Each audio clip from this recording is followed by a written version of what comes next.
Hocus Pocus 2. The Sanderson sisters are back. Bette Midler is back. Sarah Jessica Parker is back. Kathy Najimy is back. And this was a highly anticipated film for a lot of people. The original 1993 film, pretty much beloved. A Halloween classic that's endured for a lot of people. It's, this unbreakable tradition to watch this every Halloween. Even, those who really love it will, like obsess over it and have like, hocus pocus parties or whatever. And they even like kind of touch on that a little bit, joke about that a little bit in this film. But definitely it stood the test of time. And I guess, we got to have a sequel because that's just how it is. I'm probably not the best person to let you know if this, say, lives up to the original. The original I like just fine. I think it's a good movie. It's entertaining, Halloween, family friendly, I guess, film. But it's not something I just have to watch every year. In fact, I think the last time I watched it was probably whenever I reviewed it on this YouTube channel, which was probably 10 years ago at this point. So that's a bit of a long ways back now.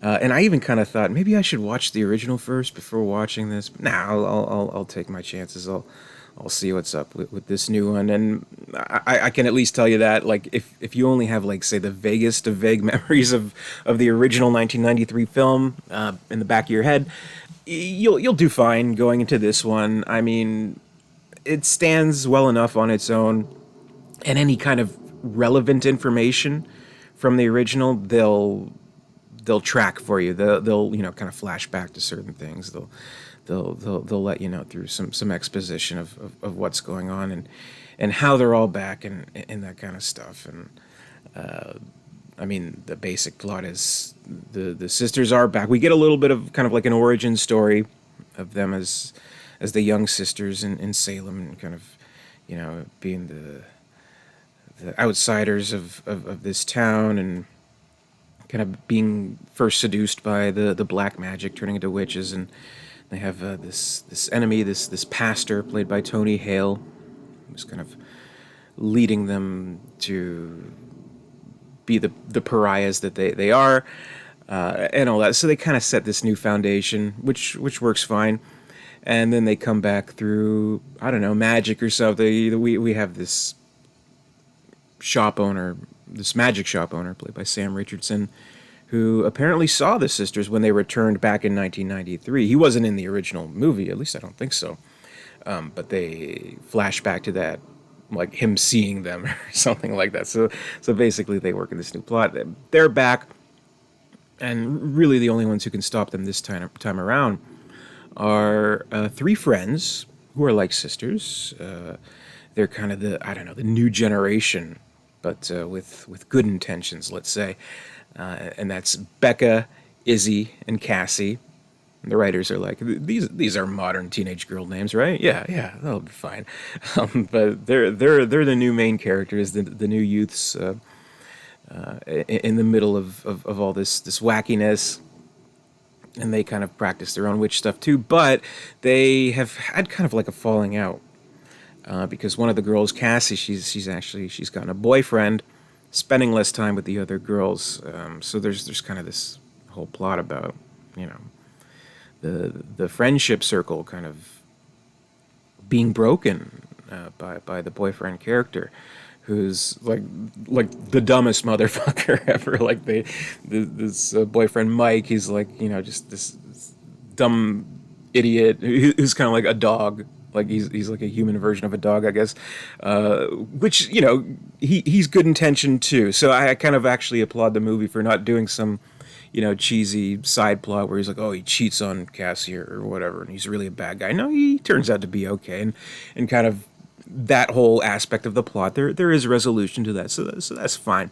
That works out well, and I guess really, what I would say it does well, and what it achieves is that it is able to capture, I think, the same kind of tone of the original film, where Yes, this is Disney. This is family friendly kind of Halloween stuff.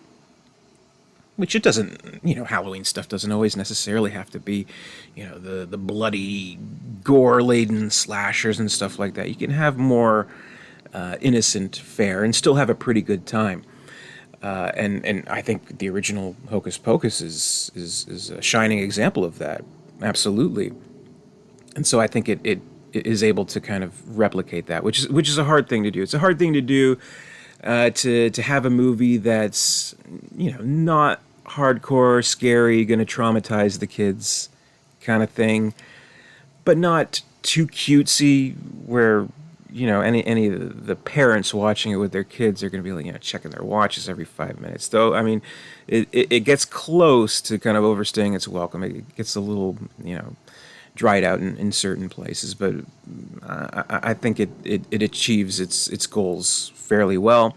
So I think it's at least mature enough, clever enough, funny enough, entertaining enough that it's fun for the whole family. A Halloween treat for ages 9 to 90 or whatever.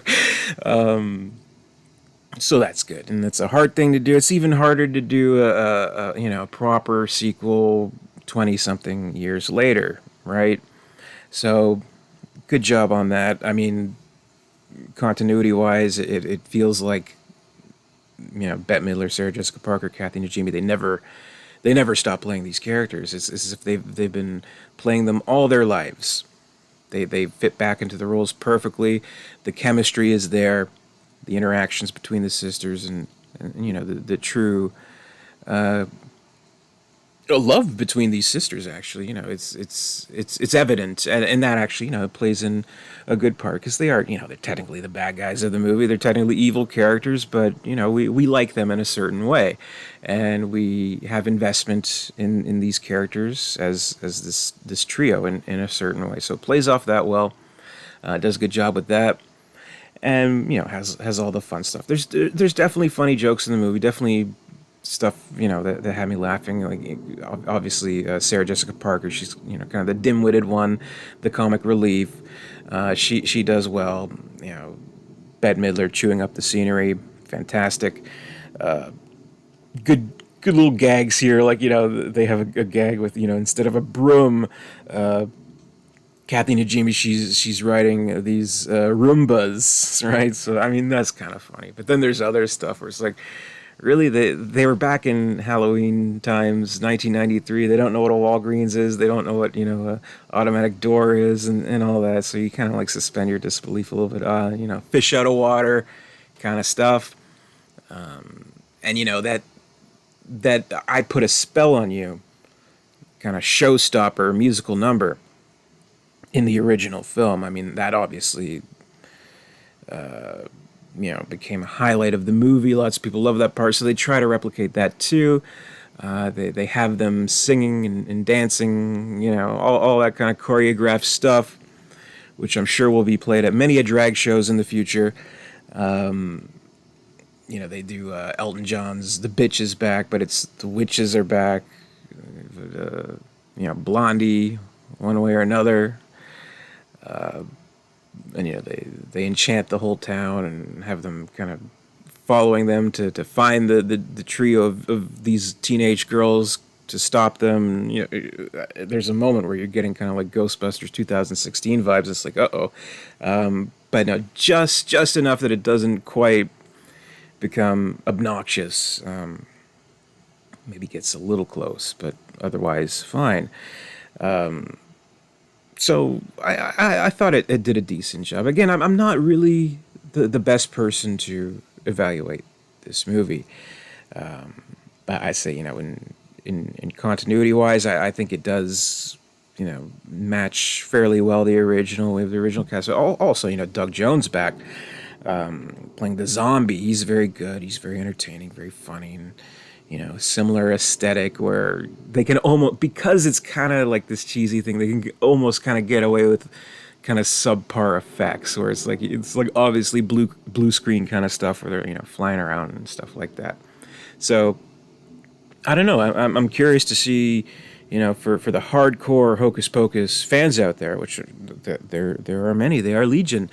I hope it's lived up to what they're hoping for. I hope it complements the original well. I think it did a perfectly fine job. I thought this is something that the whole family can definitely enjoy. Or if you're a pathetic single man in his mid 30s like me, you can maybe put it on in the background while you're folding your laundry or something like that, which is what I did. Or I mean, if you insist, you can start your own YouTube channel and complain about how this is somehow woke, which seems to be a popular thing on YouTube these days. But I guess it's neither here nor there. Hocus Pocus 2, that's my review. Hard-hitting film criticism here, so I enjoyed it. It's worth a look. Worth a look if you're curious. I think it'll satisfy that sense of curiosity. So, thank you very much for watching. Be sure to comment, rate, subscribe, all that good stuff. We're doing 31 Days of Horror here on the channel. Horror movie reviews all throughout October. See you for the next one. Stay tuned. And until next time, stay scared.